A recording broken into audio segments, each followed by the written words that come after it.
Então, Cláudia, Ligando de é, nada. agora eu vou passar a palavra para o Hugo para falar um pouquinho da Rede Brasileira de Trilhas. Olá, pessoal, me escutam? Perfeito. Estamos, O áudio tá bom? Quer que Alto e claro. quer que eu bote o tá microfone? Tá ótimo, bom assim. tá ótimo assim. Tem quantos minutos, pessoal? Sei que já tá meio tarde, só para marcar aqui. Pode ser 2 horas? Vamos colocar uns 30 minutos, tá bom para você? Vou tentar fazer um pouco menos, tá? Para Tá bom, ter mais obrigada. uma apresentação aí. Vamos lá. Eu vou projetar aqui, tá? E eu vou parar de ver vocês, mas se vocês quiserem fazer alguma pergunta, pode fazer e eu paro e comento a pergunta de vocês. Estão vendo já na tela? Ainda Não. não. Não? Ainda não, Vamos aí, então. agora foi. Foi? Estão vendo ela em tela cheia ou não? Tela cheia. Tá, vamos lá, pessoal. Fala um pouquinho de conceitos de trilhas de longo curso, fala um pouquinho da rede, falar um pouco o que é um sistema de trilhas e falar do impacto econômico que essas trilhas têm em vários aspectos, em vários países. E para vocês entenderem o que vocês vão fazer no CPC é relevante e muito relevante, né? A gente tem a questão como já falaram aí os palestrantes anteriores, da educação ambiental, da conservação, e eu vou falar aqui um pouquinho também da parte de geração de emprego e renda, que é fundamental também, porque essas trilhas, elas têm esse viés também de geração e renda. Então, vou falar um pouquinho de conceito. Calma aí. Só um minutinho, que falhou aqui, que o slide está escondido, tá? Só um segundo. Acho importante falar o conceito das trilhas. Vamos lá. Alguém sabe o que é uma trilha de longo curso? Queria que alguém comentasse. Alguém sabe? Ah, é uma trilha longa? Alguém pode arriscar aí? Abre o microfone e fala, quero escutar. Não Trilha pode que leva mais de um dia? Isso. Exatamente. A gente tem vários conceitos no mundo inteiro, tá? Mas você está correto. No Brasil é isso. Nos Estados Unidos, uma trilha de longo curso é aquela trilha que tem mais de 100 milhas, ou seja, mais de 160 quilômetros. Na Europa, as trilhas de longo curso são as grandes rotas, são as GRs. Elas têm mais de 50 quilômetros para ser considerada uma trilha de longo curso. Ou seja, tanto na Europa como nos Estados Unidos, você percebe que é quilometragem, né? Na Inglaterra, é 50 quilômetros com pernoite, né? Como se alguém fosse fazer 50 quilômetros e não fosse pernoitar, né? Mas na Inglaterra tem essa observaçãozinha que é com pernoite. E no Brasil, é qualquer percurso, desde a norma da BNT de 2014, é a realização de um percurso com pernoite. Agora, outra pergunta para vocês. Por que a gente não usou a quilometragem e usou o pernoite? Alguém quer arriscar? Não? Vamos lá, pessoal. Alguém quer arriscar porque a gente no Brasil usou o pernoite? Porque é no pernoite que há a maior geração de emprego e renda, né? Então, por isso que a gente usou o pernoite.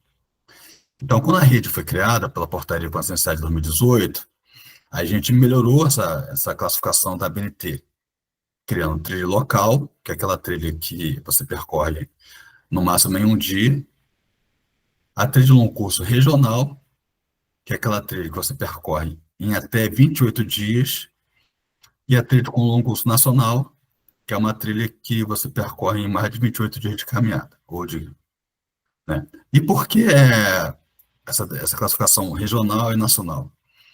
Porque a gente percebe que a trilha de longo curso regional é aquela trilha que a maioria das pessoas consegue fazer. Por exemplo, você quer fazer, tirar mais férias, 30 dias, ou seja, você vai ter que ir num dia, voltar em outro, ou seja, ficar 28 dias para você permanecer, fazer uma trilha, ou seja, uma trilha de longo curso regional é aquela trilha que você consegue fazer em um período de férias.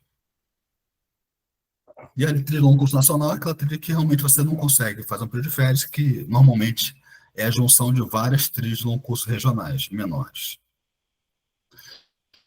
Vamos lá.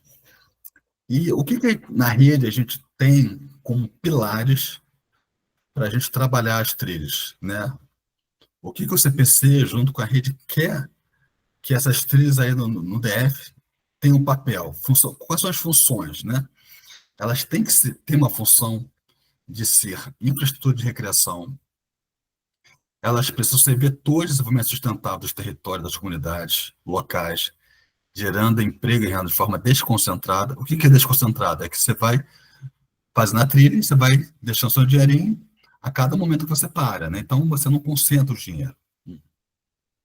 A trilha precisa valorizar as culturas, tradições e promover o ordenamento turístico nos ambientes naturais onde são inseridos. E a questão né, de conservação, elas são grandes corredores verdes que criam conectividade entre unidades de conservação e fragmentos relevantes, favorecendo a manutenção dos serviços ecossistêmicos. Tá? Então, as trilhas que a gente tem que trabalhar aqui no Brasil, como do CPC, elas não são, elas têm que ter papéis, funções, são essas funções. E para isso acontecer, tem uma palavra mágica na rede, né? Essa palavra mágica é que vocês guardem. As trilhas são caminhos que possuem governança. Ou seja, se não tivesse governança, o CPC, ninguém estaria aqui fazendo um treinamento às 9h30 da noite. Estaria? Só está porque existe uma governança trabalhando para isso. Ou seja, existem pessoas trabalhando para essas trilhas. E essas trilhas têm que ter o quê? Um traçado sustentável, elas têm que estar sinalizadas, têm que estar manejadas, e muito importante, tem que ter sua rede empreendedora ativada e treinada, ou seja, todo mundo que trabalha na trilha, treinado e ativado. Ou seja, essas trilhas são produtos relevantes, internacional, que têm a capacidade de mudar a realidade dos territórios onde estão inseridas. Existe muita trilhas que já promovem isso, já muda a realidade desses territórios. Falar um pouquinho rápido aqui de como tudo começou. Esse conceito de trilha de longo curso começou com Benton McKay, na Appalachian Trail, em 1921. Ele é um agrônomo americano que ele percorreu boa parte da Corrida dos Apalaches, que é um pouco parecido com a Serra do Mar do Brasil, e ele fez um relato melancólico, onde ele publicou isso num jornal de Nova York. Na época não tinha internet, não tinha Instagram, mas viralizou o relato melancólico. Ele falou que, para salvar aquela cadeia de montanhas, que ele imagina que ia virar pastagem, monocultura, ser cortado por leões, imaginou que uma trilha de longo curso poderia resolver esse problema. E deu certo, pessoal. Ele criou um conceito novo. Criou tanto conceito novo que em 1923, boa parte da Palestina 3 estava finalizada. E eu não sei se vocês sabem, essa época era a grande época da depressão americana. Ou seja, onde os Estados Unidos estavam na sua maior recessão de todo o tempo. Teve um novo pacto, um New Deal, né, que realmente deu uma impulsionada também na sinalização da Appalachian Trail.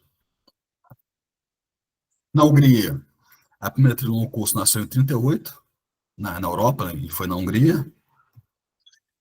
De forma sistêmica, tomou os primeiros passos na Europa em 46, com as grandes rotas, e em 68 foi criado o Sistema Americano de Trilhas, ou seja, a gente só está 50 anos atrasados do americano, ou seja, nossa rede foi criada em 2018 e o americano em 68. Né? E na Europa foi fundada a Associação ERA, a Associação de Caminhantes que realmente toca essa pauta dos trilhos de longo curso.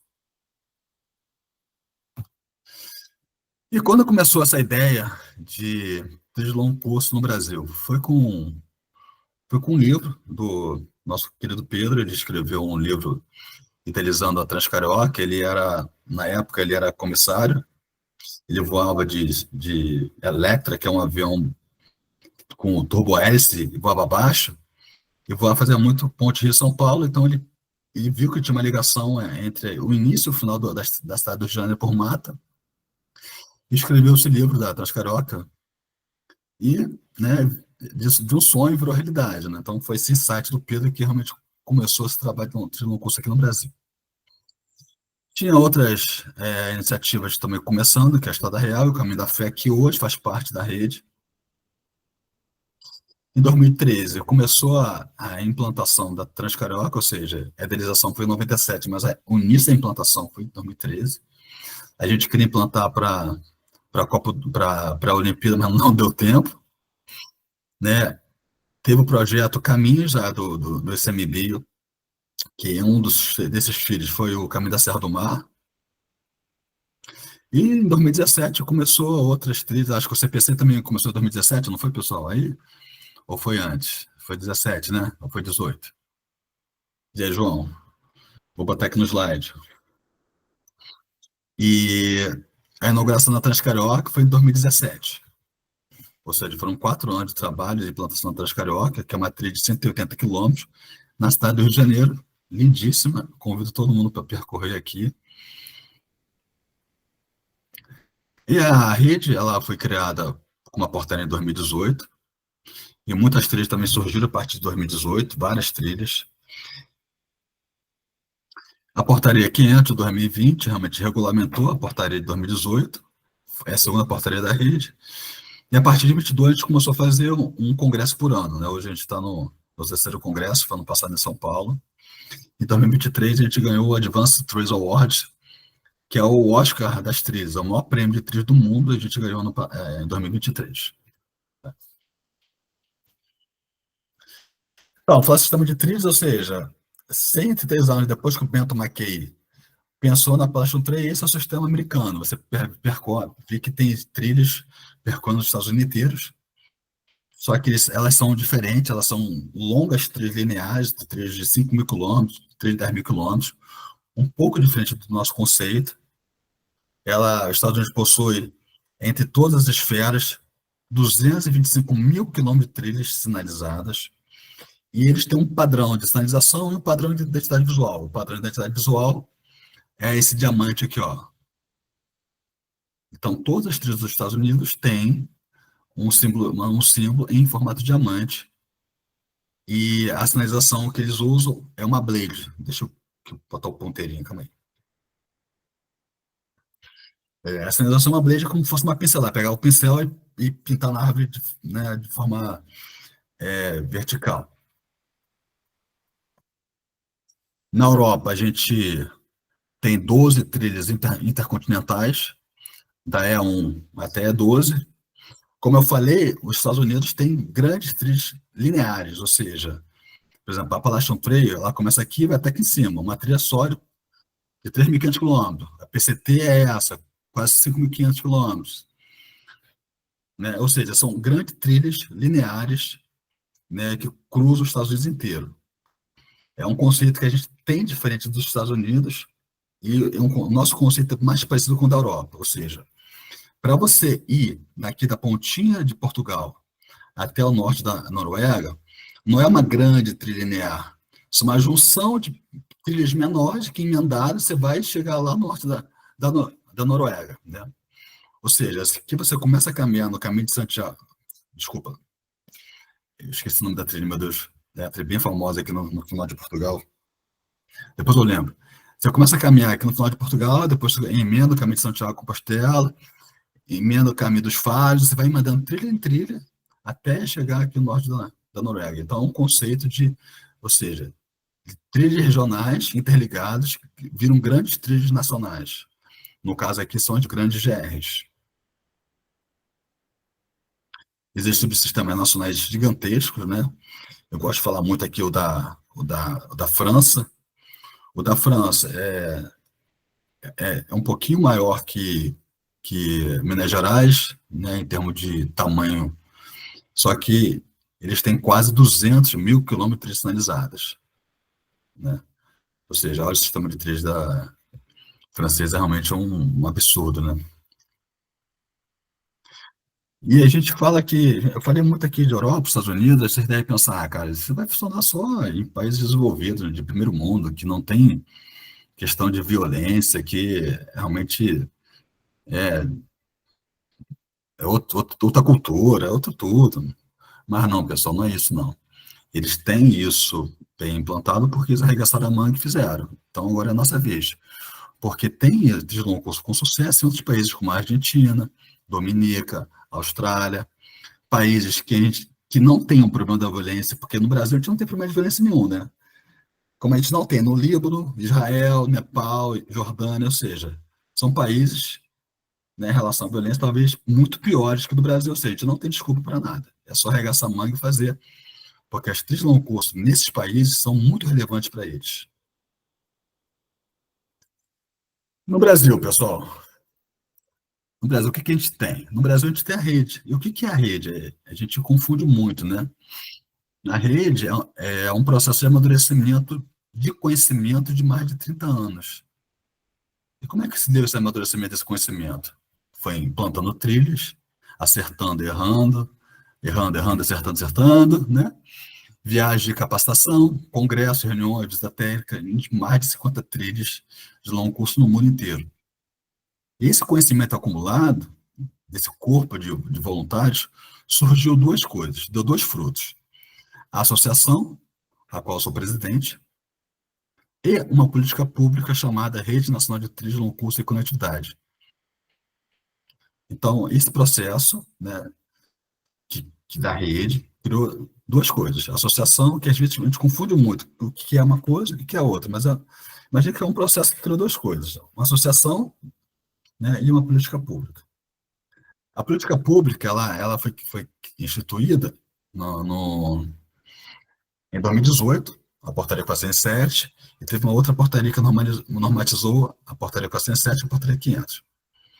E aí tem outras portarias, manuais, né, que realmente tem um arcabouço grande de documentos, instrumentos para a gente trabalhar. E hoje a gente somos mais de 300 trilhas em 26 unidades federativas da União, né, a gente perpassa mais de 390 unidades de conservação. Hoje já implantamos mais de 10.500 quilômetros de trilhas. Nossa expectativa é dobrar em 5 anos. E somos dezenas de milhares de voluntários. E vocês estão se juntando agora né, nessa caminhada e sejam bem-vindos. Então, uma questão muito importante para a rede é a sinalização. Né? A nossa sinalização, a base dela é pegada. Cada trilha tem a sua pegada. Quem construiu a pegada são vocês, que estão na trilha, que estão implementando as trilhas. Mas todas seguem um padrão, né? E tem um padrão de sinalização, ou seja, quando o fundo da pegadinha é preto, a pegadinha é amarela, significa que eu estou subindo, ou seja, do sul para o norte. E quando eu inverto o sentido, eu inverto também as cores, do amarelo, a base, e a pegadinha preta. Isso é uma inovação no Brasil, isso não existe em lugar nenhum no mundo. E eu não sei se alguém viu o filme Livre, acho que está na Netflix ainda, em inglês chamado Wide, que é uma menina que alcoólatra, cheia de problemas psicológicos, de droga, sexuais, e ela estava no fundo do poço, foi almoçar num boteco, passou na banca de jornal e viu o livro do PCT, né, que é a Pacific Crest Trail, que é uma trilha de 5.500 quilômetros, que liga o México ao Canadá. Ela falou, vou fazer essa trilha. Eu recomendo todo mundo ver, mas por que eu estou falando desse filme? É porque em determinado momento ela saiu da trilha, foi para uma cidade e voltou. Aí quando ela voltou, o que ela fez? Em vez de ela seguir caminhando para o sentido norte, ela voltou para o sul. Voltou para onde ela já tinha caminhado. Por quê? Porque nos Estados Unidos, em nenhum lugar no mundo, a gente inverte a sinalização, é a mesma. Então ela estava seguindo a sinalização que estava, né? E ela seguiu para o sentido que ela já tinha caminhado. Então a inversão da sinalização para a gente é fundamental. A pegada, né? Ela traz pertencimento, ela aumenta o pertencimento da trilha, ela cria uma questão de afinidade com a simbologia, ela gera pertencimento, ela gera renda, é uma peça de marketing, porque a gente quer criar uma marca trilha do Brasil, né? E a gente consegue ver isso, né, claramente. Tem tanto pertencimento dessas pegadas que as pessoas começam a tatuar, né? Esse cara que tem muito pertencimento, tatuou 5 pegadas. Foi um corredor que, inclusive, fez o CPC aí, ó. Ele fez as 5 trilhas, emendou o Caminho de Goiás, e depois fez a tatuagem do Caminho de Goiás. Aí eu fiz uma pergunta, o que é mais pertencimento? Você tatuar ou você pegar um stencil, uma tinta definitiva e pintar o seu próprio carro? Eu acho que é isso, né? E você começa a ter as pegadas com peças de marcha, ou seja, uma menina lá na Serra do Besouro, lá na divisa do Acre, né, com o Peru, tirou uma foto da Serra do Besouro, postou no Instagram, ou seja, possivelmente ninguém vai saber que trilha é essa, mas todo mundo vai saber que essa trilha é do Brasil, porque tem um padrão nacional, né? E você começa a ter os colecionadores de trilhas, né? Você começa a fazer as trilhas e colar no carro, tem adesivo, né? E você começa a ter peças para vender, para geração de renda, né? Canecas, camisas, né? Chinelo. Então, você pode fazer e vender, né? Ou seja, é, as pegadas são um instrumento muito importante de geração de emprego e renda para a gente. Aqui está nossas pegadas, esse aqui foi o inventário que a gente fez para o congresso do ano passado de São Paulo, que deve ter uns 240 mais ou menos. A gente tem mais, mas esse foi o inventário que a gente conseguiu fazer. Eu não vou passar aqui os prêmios, são vários prêmios que a gente já ganhou, inclusive o CPC já ganhou também. Eu vou falar um pouquinho do papel das trilhas como né, geração de emprego e renda. Nos Estados Unidos, o segmento né, outdoor, onde as trilhas estão inseridas, rendeu em 2023 mais de 500 bilhões de dólares, ou seja, é uma indústria muito importante dos Estados Unidos, representa 2,2% do PIB americano, que é um PIBão de muitos trilhões, não um PIBinho brasileiro, é um PIBão de muitos trilhões, ou seja, é muito relevante o cenário das trilhas nos Estados Unidos. E é maior que indústrias muito né, antigas e importantes, como mineração e indústria química. E tem um crescimento quase o dobro da média do país. Só uma trilha, que é a Appalachian Trail, tudo bem que é uma trilha icônica, que é aquela trilha que eu comecei a falar no começo do Bento McKay, ela é percorrida todo ano por mais de 3 milhões de pessoas. Não é que essas 3 milhões de pessoas percorrem ela do início ao fim, né? Acho que mais duas centenas, 3 centenas no máximo de pessoas percorrem ela do início ao fim em cada ano. Essas 3 milhões de pessoas percorrem 1 quilômetro, 10 quilômetros, 100 quilômetros, né? São pessoas que percorreram parte dessa trilha durante um ano. E já está na economia americana, né, mais de 4 bilhões em um ano de dólares. Isso dá mais de 20 bilhões de reais, ou seja, uma trilha injetou na economia, né, de localidades mais de 4 bilhões de dólares em um ano só. Esse, e aonde é esse dinheiro é injetado, né? Onde ele é gasto esse dinheiro? São recursos, são gastos nas lojas que sustentam as trilhas, ou seja, restaurantes, lojas de equipamentos, hotéis, pousadas, campos, combustíveis. Né? Ou seja, esse dinheiro fica na comunidade. Outros indicadores que na Europa, né, em 2017, né, as trilhas inglesas geraram quase 255 mil empregos diretos. Ainda no Reino Unido, né, uma trilha que é bem interessante, uma trilha conhecida como Southwest PF gerou 307 milhões para a economia local, milhões de libras, ou seja, ela gerou 307 milhões. E qual é o custo anual? 7,500 mil. Não, desculpa. Desculpa. Ela gerou 307 milhões e, no ano, o manejo dela monetização foi 500 mil. Ou seja, será que se paga essa trilha? Ela gerou 307 milhões e custou, no ano, 500 mil libras. Pessoal, se paga, né? Se paga muito. E com 7.500 empregos diretos só dessa trilha. Tem os indicadores econômicos, né? Em 20 milhões de pessoas percorrem os caminhos da França, em 2013. Na Espanha, é o terceiro esporte mais popular, com 4 milhões de praticantes. E é isso, né? Aí você falou muito de Europa, né? Estados Unidos e Brasil. A gente tem demanda interna para as trilhas? E eu afirmo que a gente tem sim, muita demanda interna e reprimida. Por que reprimida? Porque O Brasil é o quinto país no mundo que exporta pessoas para fazer o caminho de Santiago de Compostela, ou seja, o brasileiro, coitado, está ganhando em real aqui, vai para a Europa pagar quase 10 mil reais numa passagem, né? E você faz a conversão aí do real para o euro, tá 1 para 7. Da bagagem está aí, coitado, de em euro lá. Será que se a gente tivesse boas trilhas aqui, a gente não ia conseguir reter esses caminhantes aqui no Brasil? Olha a discrepância econômica disso, né? E 20% dos caminhantes que fazem circuito em Torre del Paine, na Patagônia chilena, são brasileiros. Ou seja, temos demanda interna reprimida. Qual é o nosso trabalho? Implementar trilhas sustentáveis, trilhas sinalizadas, trilhas manejadas, para a gente conseguir capturar essas pessoas, para essas pessoas ficarem no Brasil, fazer essas trilhas e desenvolver nosso território de forma descentralizada.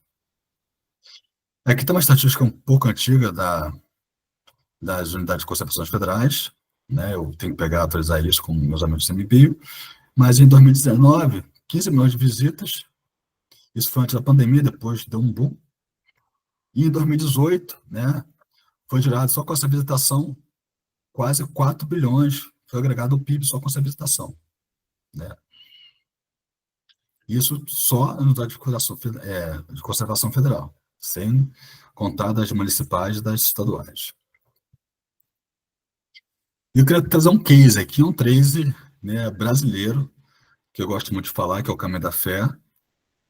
É o Caminho da Fé, possivelmente todos conhecem, e talvez não sabe o nome, mas sabe mais ou menos o que que é.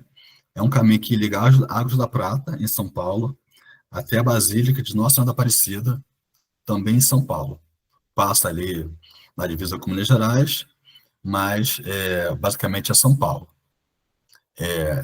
São 72 municípios, mais ou menos 3,5 milhões de habitantes desses municípios, e tem mais ou menos 2.500 quilômetros de caminhos sinalizados. O ramal principal, que é o ramal de Águas da Prata até Aparecida, tem 600 e poucos quilômetros. E vocês sabem quanto essa trilha, esse caminho, injeta na economia dessas localidades por ano? Injeta mais de 70 milhões. Ou seja, localidades, pequenas localidades, do interior de São Paulo e Minas Gerais, que há algum tempo atrás vivia de Bolsa Família, né? Hoje tem uma economia, né, de mais de 70 milhões ao ano, né, dos caminhantes, dos ciclistas que percorrem esse caminho. É isso a gente sem considerar os gastos indiretos, que é de gasto de preparação antes da viagem. Ou seja, uma trilha única, implementada aqui no Brasil, né, que está gerando um impacto financeiro monstro para as comunidades ao longo da trilha. Ou seja, pessoal, é só fazer que dá certo. Tenho certeza disso. É que o caminho de Cora é uma estatística que eu peguei com o pessoal de Cora. É um caminho bem novo aí, o caminho já começou já na rede. E em 2022, né, a visibilidade financeira que me deram, mais ou menos 17 milhões de reais. E se você for perguntar aí para o pessoal que implantou a trilha, né, implantou a trilha, me falaram, fofoca, não sei se é verdade, que o custo de implantação de Cora coralina, claro que foi uma brincadeira, tá, pessoal? Foi menos que o show de um cantor popular aí, que acontece aí na região. Ou seja, e isso hoje está gerando, né, por ano, mais de 17 milhões desse fluxo de visitação. E qual o perfil de visitante, né, que a gente tem desses caminhos de longo curso? A gente fala que é o 3D.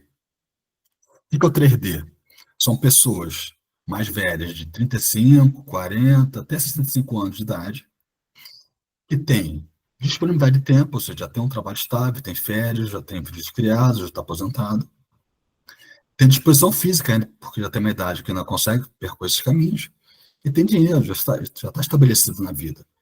A gente pensa que aquele caminhante de longo curso é aquele mochileiro cara novo, que pega a mochila nas costas, bota miojo e água e vai embora.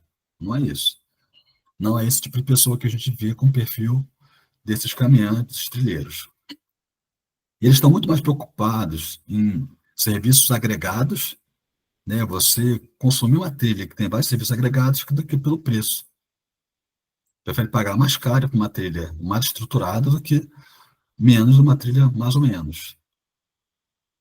E a abrangência de consumo de um trecho comum é menor do que um de longo curso. Então, normalmente você vai turistar, vai para uma cidade, o que você faz? Fica na pousada, né? Atrativo, restaurante. E um cara de longo curso, uma trilha de longo curso, o que o cara faz? Também ele tem que descansar, vai ficar na pousada, ele também pode visitar os atrativos, ele vai jantar também, só que ele está com uma encravada, vai ter que fazer a barba, acabou a sola, o sapato dele, né? Tem que lavar roupa, né?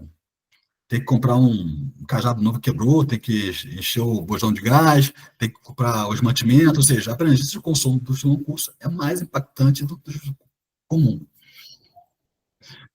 E minimiza também a sazonalidade, né? A micro e a macro. Tem um case muito interessante da Rota Vicentina, que é aquela trilha que eu esqueci o nome de Portugal, que é o seguinte: a Rota Vicentina é uma trilha que fica no sul de Portugal. Antes da implantação da Rota Vicentina, bombava de visitação no verão, e no inverno ficava de mínguas. Tanto que chegou um momento que, naquela região onde é a Rota Vicentina hoje, todo mundo fechava as portas no inverno, ninguém abria. Ou seja, eles tinham que trabalhar um ano, meio ano para garantir um ano inteiro. Então, o que eles pensaram? Opa, como é que a gente vai conseguir atrair pessoas no inverno? Aí um cara lá muito sábio, opa, vamos implementar uma trilha.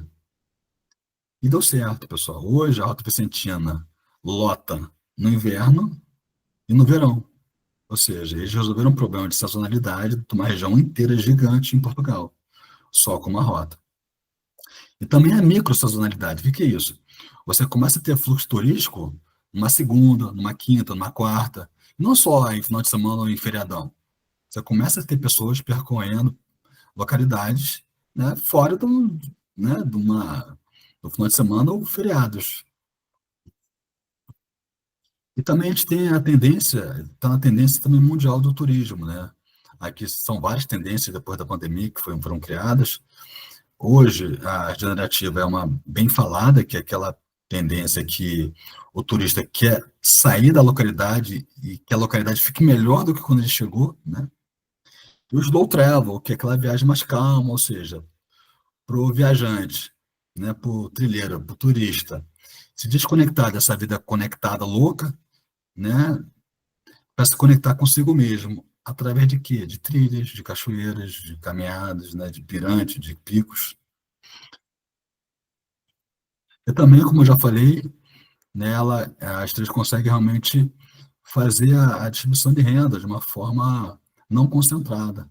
Por quê? Porque à medida que vai progredindo o caminhante ciclista, ele vai deixando o seu dinheirinho em várias localidades por onde passa. Dependente, às vezes você tem um centro urbano, vou falar, sei lá, de Bonito, vou chutar aqui. Tu vai para Bonito, só fica em Bonito, bota um caminhão de dinheiro em Bonito. Tem uma localidade do lado, linda, que ninguém vai. Zero, né? Estou dando só um exemplo, tá? Então, como você tem uma trilha de longo curso percorrendo várias localidades, essas várias localidades vão realmente ganhando esse dinheirinho desse caminhante, desse ciclista. E também a gente está no Plano Nacional de Turismo, que foi refeito em 2024 até 2027. A gente participou desse novo Plano Nacional de Turismo, as trilhas estão dentro desse plano.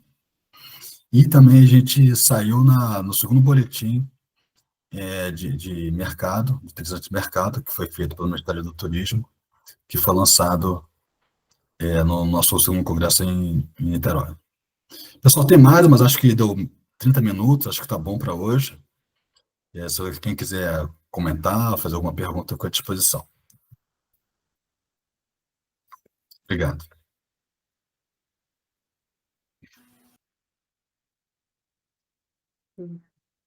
Malu, pode falar.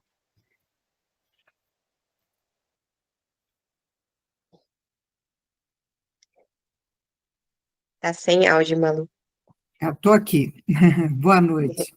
Boa noite. Hugo, gostei muito de sua apresentação. Eu participo do movimento Caminhos do Planalto Central e estou, inclusive, contribuindo, tentando contribuir justamente com a parte de turismo, né, de desenvolvimento do turismo, né, no ambiente de trilhas ecológicas aqui do nosso caminho, né?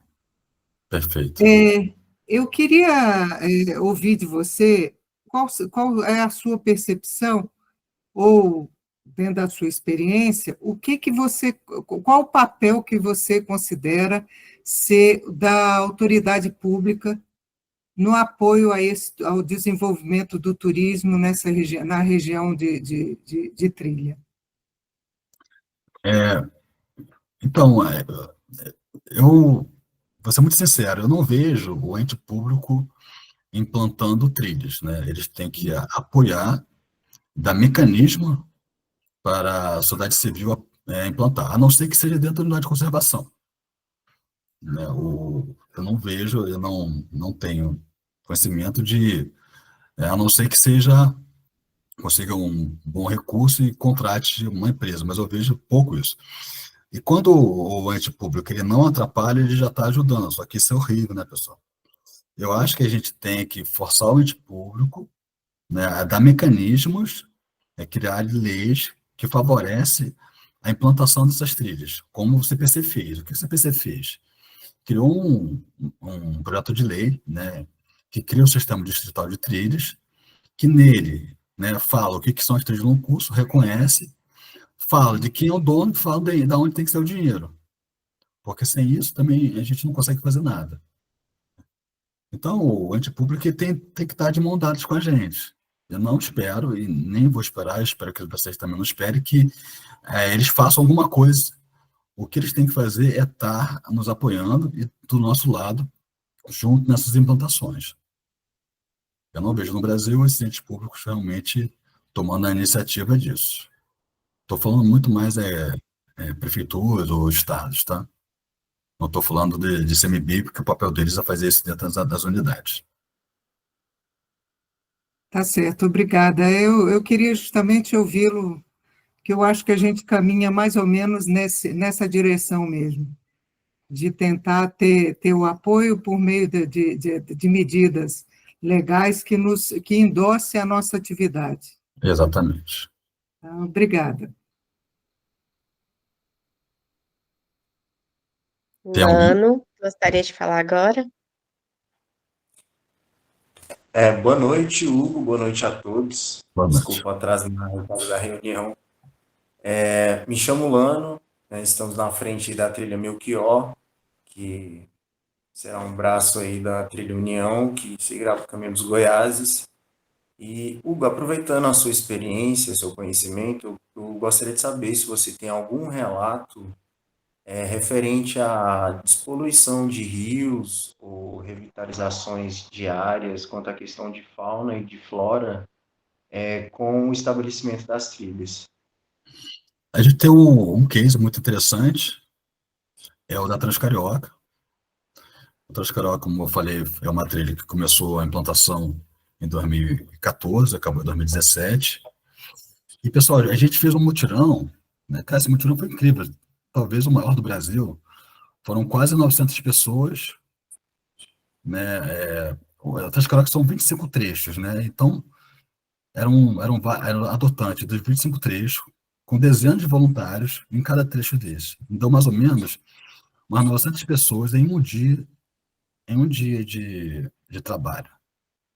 Então, para a gente foi muito importante. Então, a gente tinha uma massa, né, de voluntários gigantes do Transcarioca. E a Transcarioca ficou pronta, né? Uma trilha no Rio de Janeiro. Aí, o que você faz com essa massa de pessoas? Você vai começar a trabalhar as outras vertentes de uma trilha, né? Nesse caso da Transcarioca, a gente quer fazer um corredor verde no Rio de Janeiro, a gente começou a pegar esses voluntários, em vez de sinalizar, né, plantar mudas, porque aqui é Mata Atlântica que pode. Né? Então a gente começou a plantar mudas e hoje a gente é uma referência, né, em áreas recuperadas em trilhas. Então é uma experiência que eu tenho aqui comigo, aqui no Rio de Janeiro, e é bem interessante, e a gente quer efetivamente, porque ninguém quer caminhar né, muito no sol, né, ainda mais aqui na Mata Atlântica, mas aqui no Rio de Janeiro. A gente quer que as trilhas sejam vegetadas. E aqui tinha muita área degradada. Então, hoje, essas áreas degradadas já estão bastante recuperadas. E é um case de sucesso que a gente tem aqui na Transcarioca também. Tem, acho que um projeto de Cora, talvez o João consiga falar melhor que eu das águas, né, João? Eu não sei muito falar sobre isso. Você sabe, João, desse projeto? O projeto das águas é liderado pelo Bismarck, é um projeto de educação ambiental que trabalha a perspectiva de reflexão sobre a importância das águas. Aqui na nossa região, Hugo, como um todo, a gente vive uma situação de esgotamento de recursos hídricos, sabe? Nós já passamos por um racionamento muito grave há alguns anos atrás e todos nós vivemos, não vou dizer assombrados, né? Mas com a expectativa de escassez no futuro, porque os nossos rios estão morrendo, efetivamente, sabe? Tem pesquisas que denunciam o desaparecimento de muitas nascentes, rios que eram perenes estão se tornando temporários, né, que só tem água vertendo no período de chuva. E o que o Lano perguntou é porque o Rio Melchior, além de tudo, é um rio muito agredido do ponto de vista da poluição no local, né? Então, a criação da luta lá, ele em particular tem esse desafio, e a todo mundo da comunidade, de lutar pela recuperação do rio, né? A proteção do próprio rio, que, além de tudo, fica entre as 3 maiores cidades aqui do Distrito Federal. Mas eu queria engatar uma outra pergunta para você. Você deve ter ouvido a apresentação da Larissa, que falou do desafio de um sistema de monitoramento de fauna para o Parque Nacional, como uma das demandas do novo plano de manejo. E a Cláudia fez uma apresentação maravilhosa, né, sobre o trabalho de pesquisa dela e proteção dos nossos bichinhos aqui da região do Cerrado. Eu te pergunto, você tem notícia, alguma experiência em nível nacional de monitoramento de impacto da visitação que envolva aspectos mais técnicos como esse, de fauna? E já aproveito e pergunto para a Cláudia também. Cláudia, como é que a sua pesquisa pode, né, a sua experiência como pesquisadora pode nos dar ideias de como aperfeiçoar os mecanismos de monitoramento de fauna dentro do parque para ajudar na evolução da implementação do sistema de visitação, conforme prevê o plano de manejo. Então, João, eu não tenho nenhum conhecimento né, do impacto positivo das trilhas em relação aos animais, né? O que eu posso falar é que, realmente, você gerando uma economia local naquela região, que é uma área que é uma área de preservação, área de conservação, que se você não der nenhuma distribuição de renda para aquela própria população vai lutar contra a unidade de conservação. Então, eu vejo isso com impacto positivo da visitação, ou seja, é uma geração de renda para a população que vive em torno dessas unidades. É a mesma coisa você pegar um cara que mora lá na Amazônia, meu amigo, você não pode derrubar árvore, você não pode matar bicho, você não pode pescar, não pode fazer mais nada. Como é que esse cara vai sobreviver? Vai ser mais um cara contra a nossa conservação da nossa Amazônia. Então, você tem que ter mecanismos econômicos para essas populações que vivem em torno das conservações, porque a área de conservação brinda aquela região de forma econômica, né? Então, você tem que dar outros mecanismos para essa população. Eu vejo mais por esse lado. Eu não tenho conhecimento de visitação, o fluxo de visitação favorecer a questão, né, ambiental aí dos nossos animais. Eu sei, João, que no nosso caso aqui, o que a gente quer da rede, ainda está nos nossos pilares, que é a conservação, que a gente quer realmente que essas trilhas sirvam de conexão entre unidade de conservação. Ou seja, você tem uma unidade de conservação separada de outra, e essa trilha, seja esse corredor, seja essa ponte. É isso que a gente trabalha, é isso o nosso trabalho que eu falei na Transcarioca. Ou seja, a Transcarioca, basicamente, ela junta o Parque da Pedra Branca com o Parque da Tijuca, e a gente quer ter essa junção de forma florestada, criando um corredor ecológico E é nisso que a gente quer trabalhar nas trilhas, né? Mas realmente, dado assim, concreto, não tem, João. Beleza, obrigado, Hugo.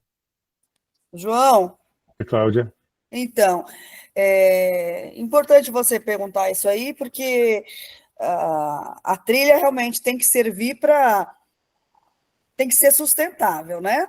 Ela não pode causar nem impacto, ela tem que causar um impacto positivo na população humana, que com certeza, fazendo a trilha, ela vai estar em contato com a natureza, ela vai conhecer muito da vegetação, vai ter a possibilidade de ver um animal, isso vai trazer realmente o tal do pertencimento que vocês gostam de falar, né? E fora a energia, fora a afeição que a pessoa vai desenvolvendo. Mas ela não pode também trazer desvantagens ou algum impacto para a fauna. E para que isso aconteça, ela tem que ser realmente sustentável e ordenada, né? Porque vocês devem imaginar, né, que a presença humana ela afasta os animais, né? Então, assim, tem que ter realmente um trabalho em determinados locais, onde for unidade, por exemplo, de proteção integral, tem que ter um ordenamento um pouco diferente de lugares onde, por exemplo, a Floresta Nacional ou a APA do Planalto Central. Então, assim, tem regiões realmente que são mais sensíveis, que tem que ter todo um cuidado e também um estudo prévio, né, para saber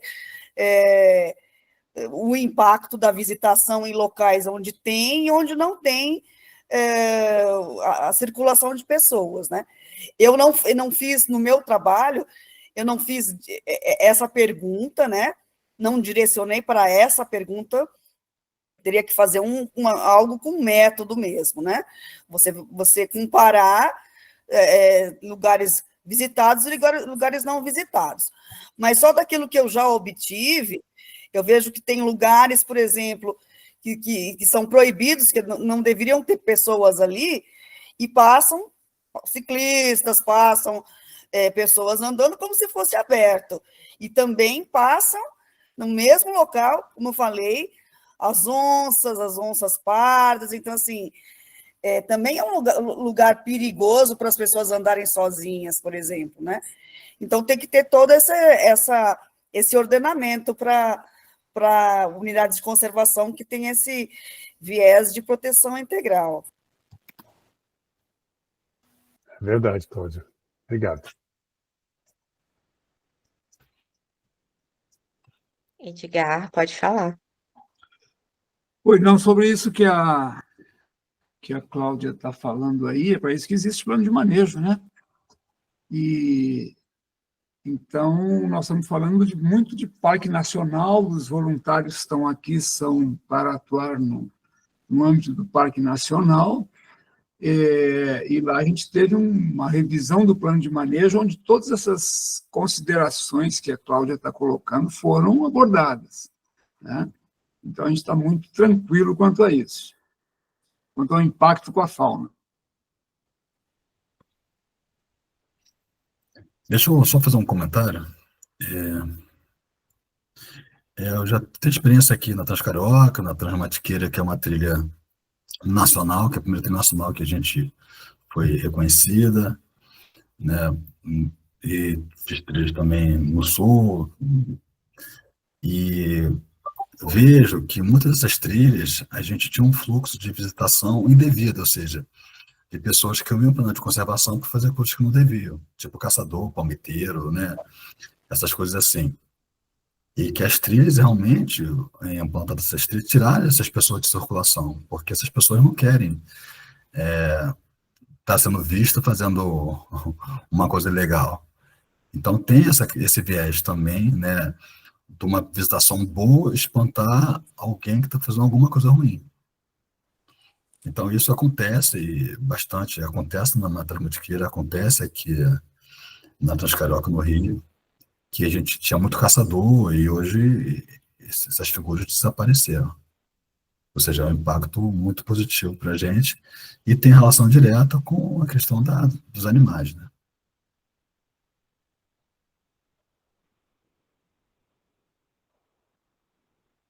Mais alguma pergunta, pessoal? Estou aqui à disposição. Mais alguém gostaria de falar alguma coisa?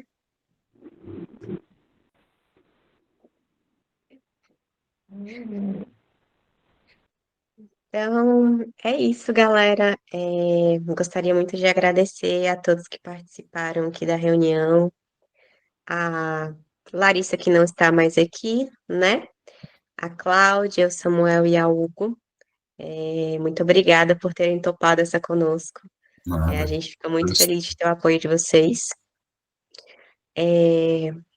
Avisando aos voluntários, as falas do Edgar e do João Carlos vão ficar para um outro encontro, né? Como tá um pouquinho tarde, a gente decidiu jogar esse encontro mais para frente, mas a gente vai avisar vocês a data e o horário certinho no grupo, tá bom?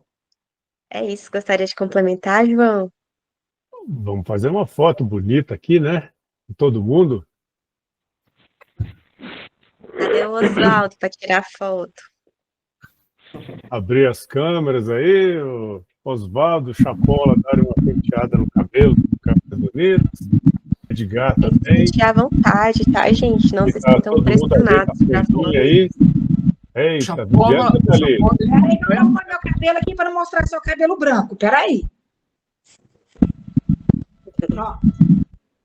Cadê a perna? Falta mais gente abrir aí as câmeras. Ô, cadê o Chapola? Bora, Chapola. Chapola tem que mostrar a perna. Essa hora idoso já foi dormir. O Chapola deve ter esquecido o computador ligado. Então, seu sorrisão aí. Eu não passei batom, mas tudo bem.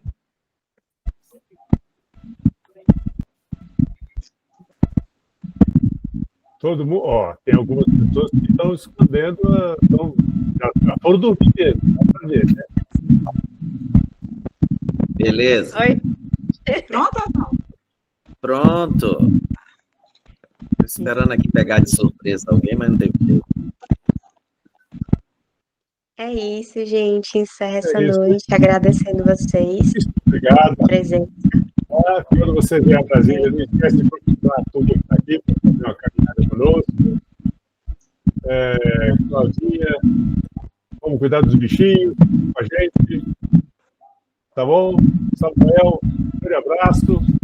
As expectativas estão anotadas do aniversário lá de visitação e do referenciamento. A Mônica está um pouco atrás, mas pode ficar com a gente. Tá bom? Beijão, galera. Boa noite. Pessoal, boa noite. Boa noite. Valeu. Boa noite a todos. Obrigado pela presença.